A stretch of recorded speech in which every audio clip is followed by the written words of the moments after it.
Hello, my name is Travis Monk. This is one part of a series of videos involving ecology. This video provided an overview of the math behind the Quadrat sampling technique for estimating the size of a population and determining the dispersion of a population. The picture shown on this slide exhibits what the Quadrat itself might look like when used in the field. For large populations of non-moving organisms, such as plants, the Quadrat sampling technique can be used to estimate populations easily. In this method, you could measure the number of individuals in a small rectangle. Using many sample areas, you could then estimate the population of an area that it would be unrealistic to count one by one. The picture to the left shows a grid of grass, mushrooms, and dandelions. If someone wanted to know the number of blades of grass in a large field, this grid could be used to gain such information. Using a capital A, the area of the entire field, lowercase a, the size of the square in the example grid, and lowercase n, the number of blades of grass in that sample area, capital N, the size of the entire population, could be estimated using some basic algebra.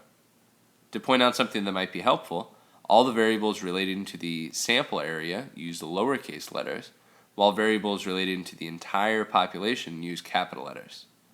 To explain it simply, if there's enough room for 900 sample areas in a large field, you would expect 900 times the number of organisms in the entire field as you would find in one small sample area. I will use an example problem referring to the same picture exhibited on the previous slide. This problem reads, if you were to try to analyze the number of dandelions in a 920 squared meter area using a 0.3 meter squared quadrat that averaged 7 dandelions per sample area, how many dandelions would you expect to find in the entire field? If the entire field that you're interested in studying is 920 meters squared, it would be ridiculous to measure every single dandelion in the field. Slightly less ridiculous would be measuring a small 0.3 meter squared sample. Since the entire field is 920 meters squared, it would represent the letter capital A as shown here.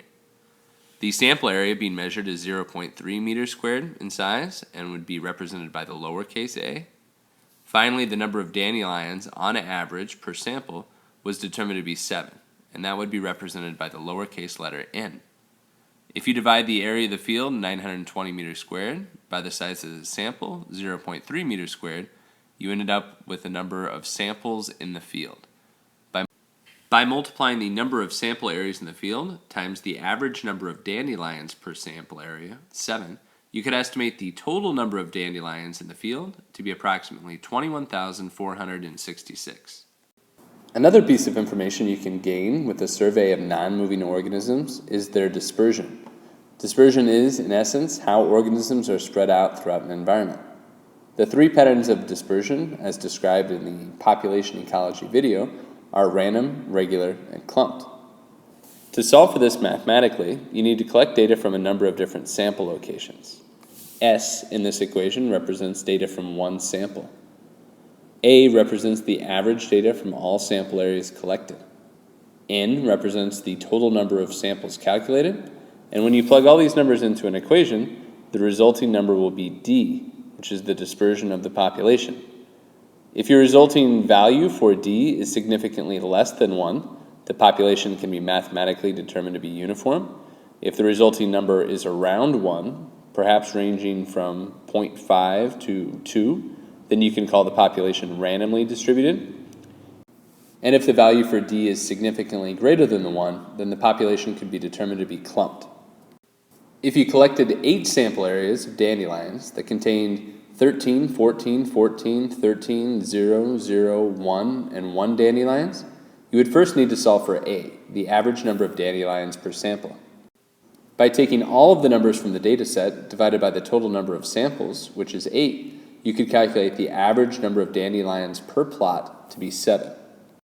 By taking the sum of the dandelions per sample minus the average dandelion per sample squared, and dividing all of those values by the number of samples taken minus 1 times the average number of dandelions per sample, you can determine the dispersion, or D, of this sample set.